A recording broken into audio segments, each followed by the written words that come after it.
En Apocalipsis 7, 9 y 10 dice: Después de esto miré, y aquí una gran multitud, la cual nadie podía contar, de todas naciones y tribus y pueblos y lenguas, y clamaban a gran voz, diciendo: La salvación pertenece a nuestro Dios que está sentado en el trono y al Cordero. Acompáñenos a descubrir de dónde proviene esta gran multitud. Bienvenidos.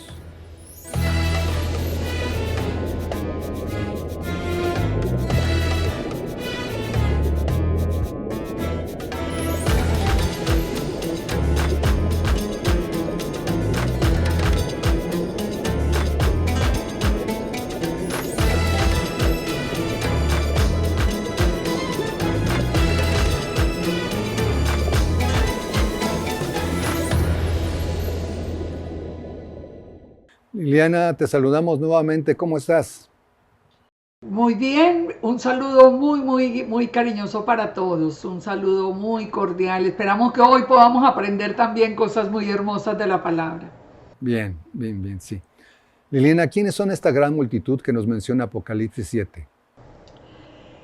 Seguimos en este orden, digamos, como en ese intermedio entre el sexto y el séptimo sello.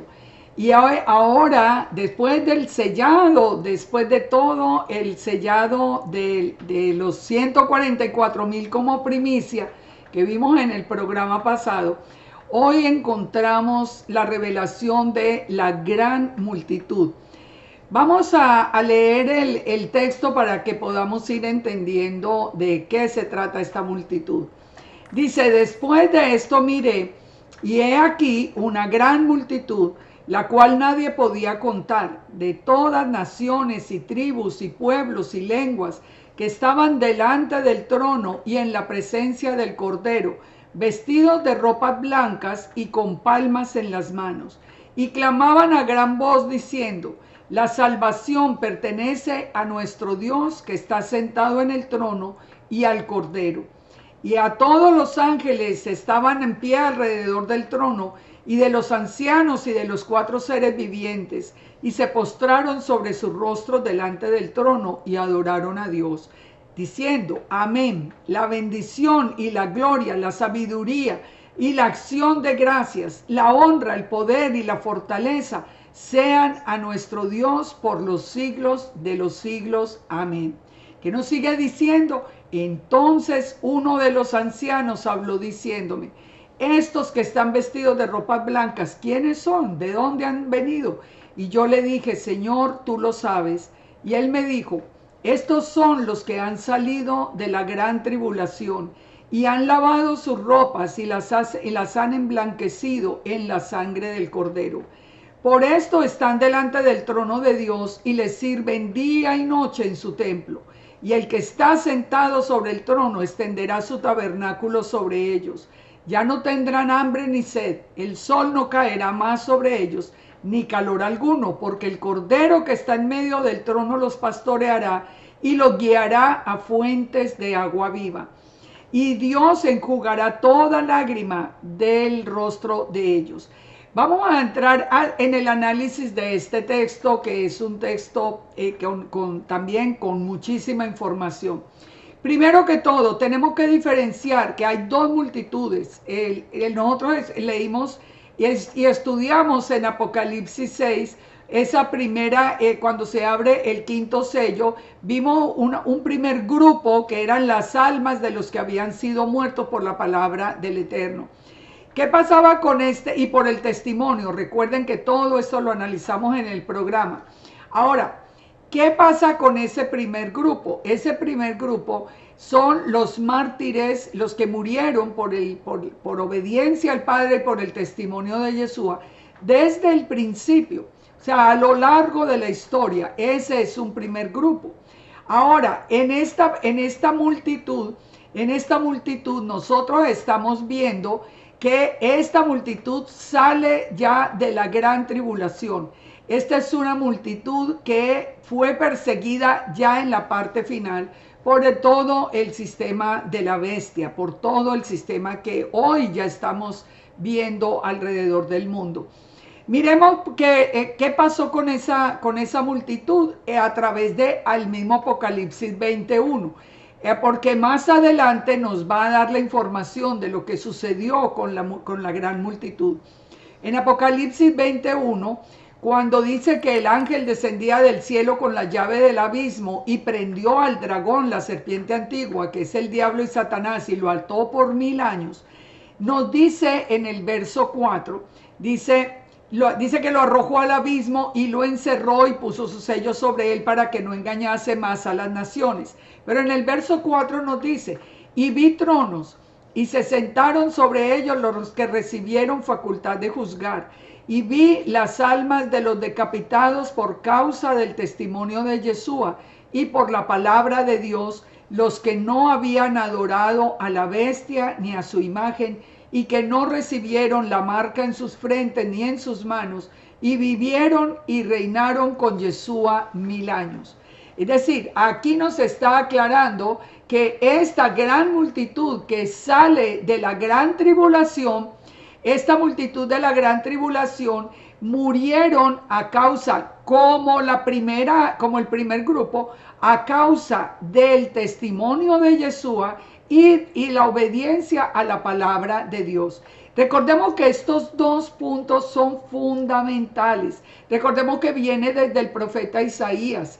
El profeta Isaías anunció ese remanente santo que guarda los mandamientos y tiene la fe de Yeshua.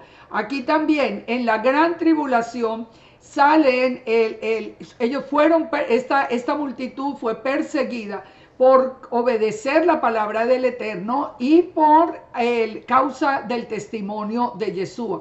Dice que nunca se postraron delante de la bestia ni de su imagen.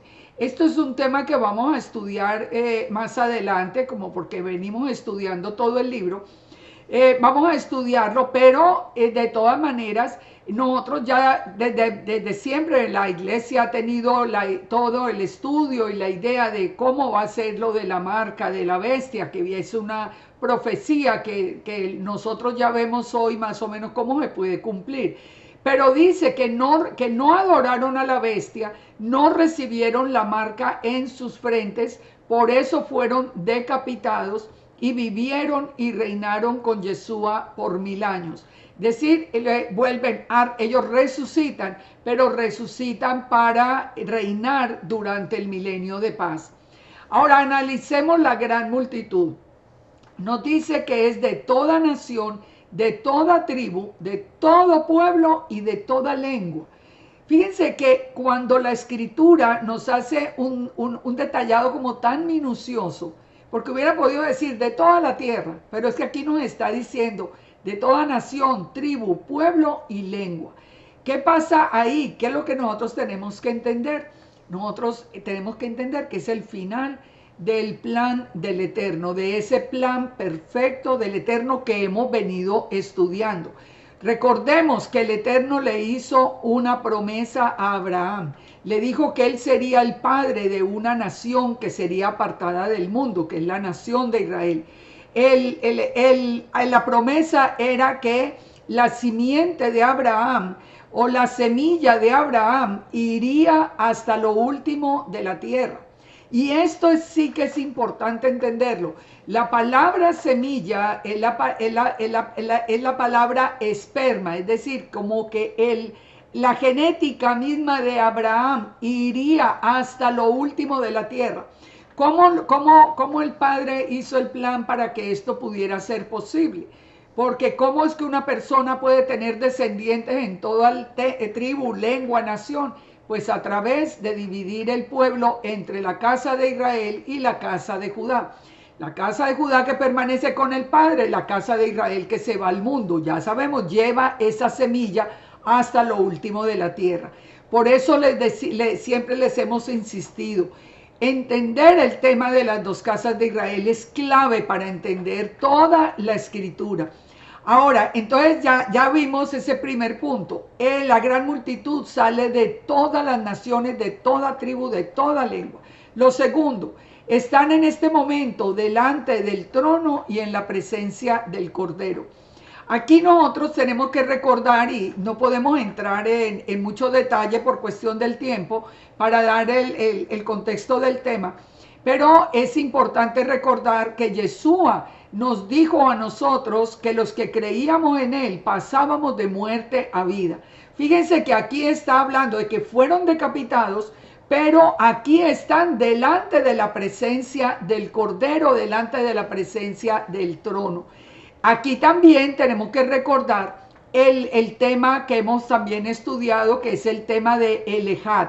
Recordemos que el Eterno y Yeshua son uno. Son uno. El mismo Pablo nos dijo que Yeshua era la imagen visible del Elohim invisible.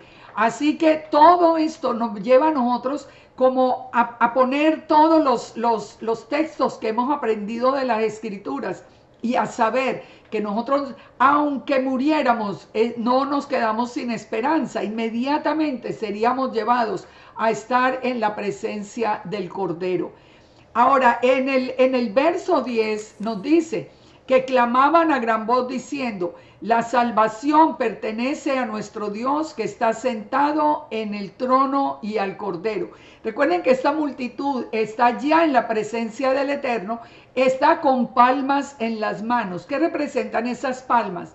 Recordemos cuando Yeshua entra en Jerusalén y se presenta como el Cordero de Dios, que los que lo aclamaban como el Cordero, como el Mesías, batían las palmas. Esas palmas se baten ¿cuándo? En la fiesta de Sukkot.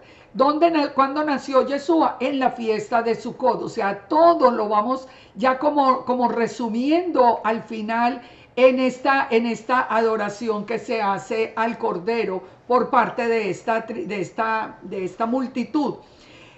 Cuando nosotros entendemos lo de Elejad, entendemos, por ejemplo, un texto que hay en Isaías 44:6 que nos dice: así dice Yahweh, Rey de Israel, y su Redentor, Yahweh de los ejércitos. Pongamos atención. ¿Por qué quiero tomar este texto? Porque yo quiero dejarles a ustedes en el corazón esa verdad que es para hoy. El Ejad del Eterno, Él es uno. Yeshua mismo dijo: mi Padre y yo somos uno. Así que esa verdad nos permite a nosotros mantenernos firmes, porque la persecución que viene es contra Yeshua. Entonces, ¿qué nos dice Isaías 44:6? Así dice Yahweh, el Rey de Israel, y su Redentor, Yahweh de los ejércitos. Yahweh de los ejércitos es una imagen visible de Elohim. Lo sabemos por Josué que lo vio. ¿Quién es la imagen visible? Es Yeshua. Él es el Redentor. Pero fíjense cómo sigue diciendo el texto. Yo soy el primero y yo soy el postrero. Está hablando Yahweh. Y fuera de mí no hay Dios. O sea, Él es un Ejad. Él es Yahweh, Él es Yahweh de los ejércitos. Son un Ejad. En Isaías 59:20 nos dice: vendrá el Redentor a Sión, y a los que se volvieren de la iniquidad en Jacob, dice Yahweh. Y el Redentor vino a Sión. Pero en Isaías 44 nos está diciendo que Yahweh mismo es el Redentor. En Isaías 43:3 nos dice: porque yo, Yahweh, Dios tuyo, el Santo de Israel, soy tu Salvador. Y en Oseas 13:4 dice: mas yo soy Yahweh tu Elohim desde la tierra de Egipto. No conocerás pues otro Dios fuera de mí, ni otro Salvador sino a mí. O sea, Él es el único Salvador, Él es el único Señor, Él es el único Redentor. ¿Y quién es Yeshua? Es como dijo el mismo Yeshua: mi Padre y yo somos uno. Yeshua, la imagen visible. Esto si lo recordamos nos va a mantener en el camino.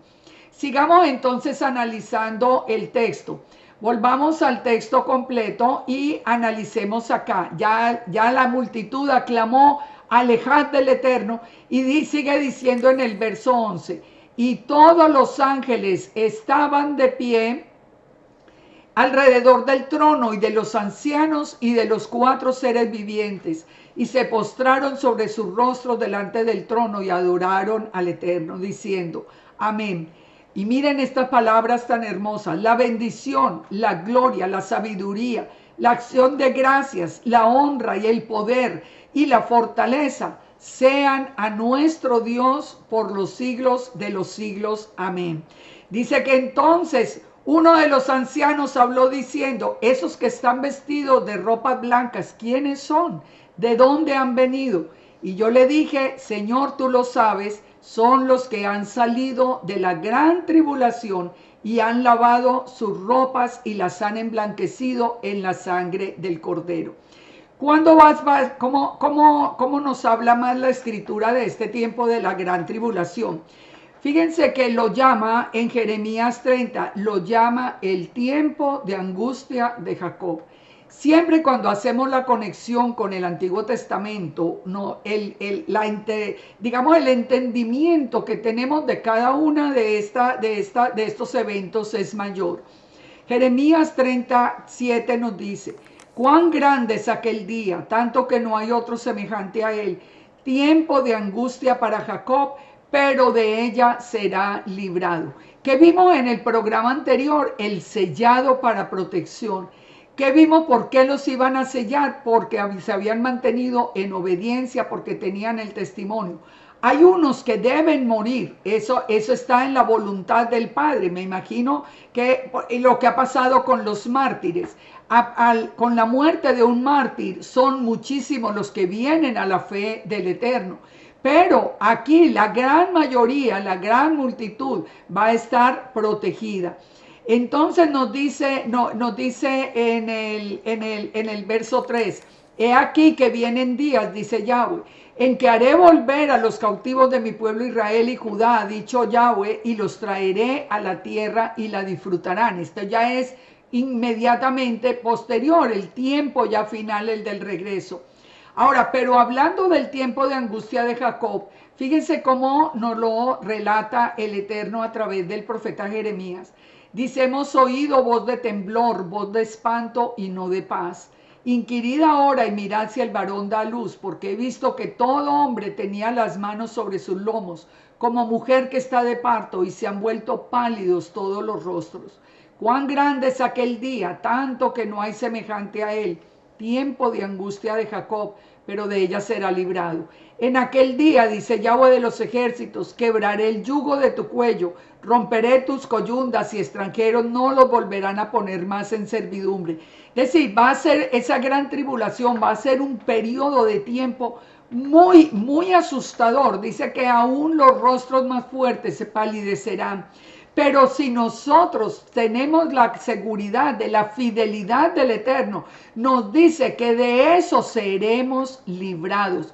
Ahí es donde entra la importancia de estudiar la palabra y de tener la fe en el Eterno. Dice entonces, siervo mío Jacob, dice en el verso 10 de Jeremías 30, no temas, dice Yahweh, no te atemorices Israel, porque he aquí que yo soy el que te salvo de lejos a ti y a tu descendencia de la tierra de cautividad. Jacob volverá, descansará y vivirá tranquilo, y no habrá quien le espante, porque yo estoy contigo para salvarte, dice Yahweh, y destruiré a las naciones entre las cuales te esparcí, pero a ti no te destruiré, sino que te castigaré con justicia. De ninguna manera te dejaré sin castigo. Fíjense, esto es importante entenderlo. ¿Yo por qué me estoy extendiendo en esto? Yo tengo un propósito, y el propósito es que ustedes hoy entiendan que esta promesa que dice, no temas Jacob, no te atemorices Israel, no son para los ciudadanos del Estado de Israel de hoy, no.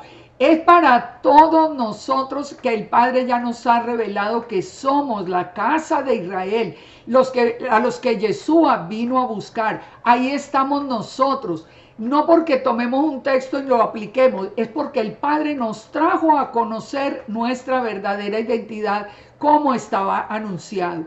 De manera que esto nos da a nosotros un parte de tranquilidad, un parte de esperanza, un parte de fortaleza. Cuando nosotros sabemos que el Todopoderoso, el que creó los cielos y la tierra, es el que nos va a librar, es el que va a librar la batalla de juicio contra el mundo. Pero a los que permanezcamos en obediencia, nos va a guardar en ese tiempo. Eso es lo que nosotros necesitamos saber, porque si leemos que es para Israel y creemos que no somos parte de Israel, pues entonces ¿En dónde estamos? Nosotros somos parte muy fundamental, la casa de Israel que Yeshua vino a buscar. Sigue diciendo entonces Apocalipsis 7:15. Dice que toda esa multitud está delante del trono de Dios y le sirven día y noche en su templo. Y el que está sentado sobre el trono extenderá el tabernáculo sobre ellos. Ya no tendrán hambre ni sed, el sol no caerá más sobre ellos ni calor alguno, porque el Cordero que está en medio del trono los pastoreará y los guiará a fuentes de agua viva. Y el Eterno enjugará toda lágrima de los ojos de ellos. Fíjense, esa promesa, que vamos a vivir un tiempo difícil, sí, pero si nos enfocamos en la meta, nosotros sabemos que vamos a vivir con la protección, con la provisión. Ya no habrá más hambre, ya no habrá más sed, el sol ya no caerá más. Nosotros vamos a vivir la promesa, lo mismo de la creación de nuevo. Toda ese milenio de paz, ese milenio sin angustia, ese milenio con provisión, con la bendición y con Yeshua reinando el mundo entero. Dice, porque el Cordero mismo los pastoreará y nos guiará a fuentes de agua viva. Así que fíjense, estas palabras son las que nosotros tenemos que guardar en el corazón. Eso está confirmado también, por ejemplo, en Isaías 49:9, que ustedes pueden leerlo cuando dice que a todos los presos salir, mostrados, dicen que le hace la misma promesa: no tendrán hambre, ni sed, ni el calor, ni el sol los afligirá, porque el que tiene de ellos misericordia los guiará. Esto es muy importante que nosotros lo entendamos, que nosotros sepamos que somos parte de esto. Ahora, en Mateo 24 nos dice Yeshua, recuerda que siempre lo unimos a Mateo 24 y nos habla de una gran tribulación, cual no la ha habido desde el principio del mundo hasta ahora, ni la habrá. Pero aquí viene una promesa. Recuerden, siempre que el Eterno nos advierte algo fuerte, nos da una promesa. ¿Cuál es la promesa? Dice que, bueno, la tribulación va a ser tan fuerte que a pesar de todo lo que vemos en la historia, va a ser todavía peor. Pero dice, si aquellos días no fuesen acortados, nadie sería salvo. Mas por causa de los escogidos, esos días son acortados. Así que nunca nos olvidemos, como dice el Salmo 23, que Yahweh, nuestro pastor, que nada nos faltará. Y recordemos las palabras de Apocalipsis 7:17. El Cordero mismo nos pastoreará y nos guiará a fuentes de agua viva. Y el Eterno enjugará toda lágrima de nuestros ojos. Bien, bien. Liliana, desde programas anteriores hemos venido estudiando que la persecución es sobre los creyentes en Yeshua. ¿Por qué esta persecución es específica sobre quienes creemos en Yeshua? Esto es definitivo, es una pregunta que es muy, muy importante, Gerardo, porque ahí es donde nosotros tenemos afianzada nuestra fe en Yeshua, en Jesús. ¿Por qué? Porque nosotros tenemos la palabra real, la palabra verdadera, la que se ha cumplido literalmente hasta el día de hoy.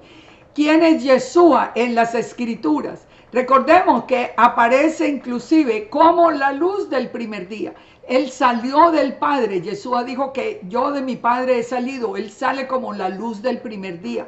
Toda la historia de la humanidad está basada en esa luz del primer día que vino a separar la luz de las tinieblas que cubrían la tierra. Recordemos que nosotros hemos estudiado desde el principio, desde el mismo Génesis 3, nosotros hemos estudiado la batalla de las simientes. Esa batalla de las simientes, que es donde estamos al final, estaba anunciado, como nos dice aquí literalmente. Dice el Eterno: pondré enemistad entre ti y la mujer, le está hablando a la serpiente, y entre tu simiente y la simiente suya. La simiente de la mujer te herirá en la cabeza y tú le herirás en el calcañar. Esto es importante de entenderlo. ¿Quién es la simiente de la mujer? Muchas veces lo hemos dicho. no puede ser sino Yeshua, porque simiente, la palabra simiente es esperma. No hay una mujer que pueda dar una generación con esperma. El único es Yeshua. ¿Por qué? Porque ya sabemos la concepción de la manera que nos fue revelada. Así que la simiente de la mujer es Yeshua.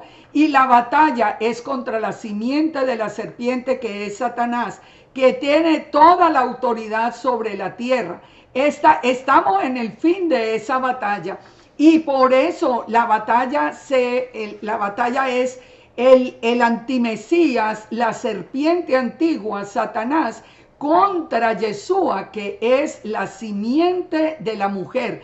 Es el final de esa batalla de los siglos. Si nosotros entendemos la batalla de las simientes, nosotros vamos a saber situarnos, porque la persecución no viene ni contra Alá, ni contra Buda, ni contra nadie más. Nosotros sabemos que estamos en el camino verdadero. ¿Por qué? Porque estamos viendo levantarse esa persecución contra todos los que creemos en Yeshua.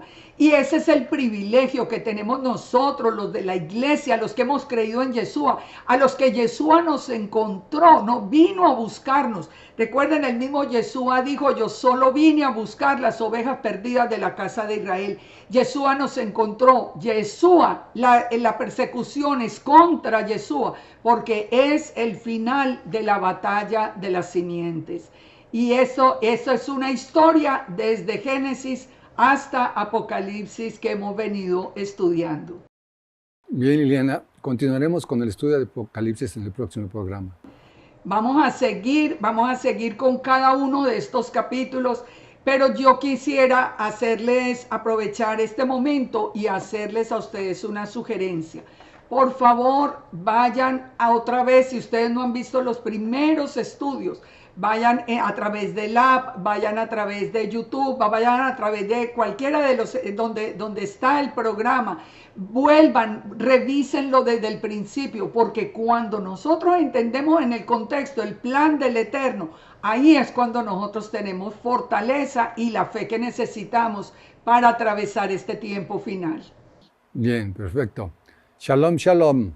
Shalom para todos y muchas bendiciones del Todopoderoso a sus vidas. Shalom, hasta la próxima. Apocalipsis 7, 16 y 17 nos dice: ya no tendrán hambre ni sed, y el sol no caerá más sobre ellos, ni calor alguno, porque el Cordero que está en medio del trono los pastoreará y los guiará a fuentes de aguas de vida, y Dios enjugará toda lágrima de los ojos de ellos. Nos vemos en el próximo programa. Shalom.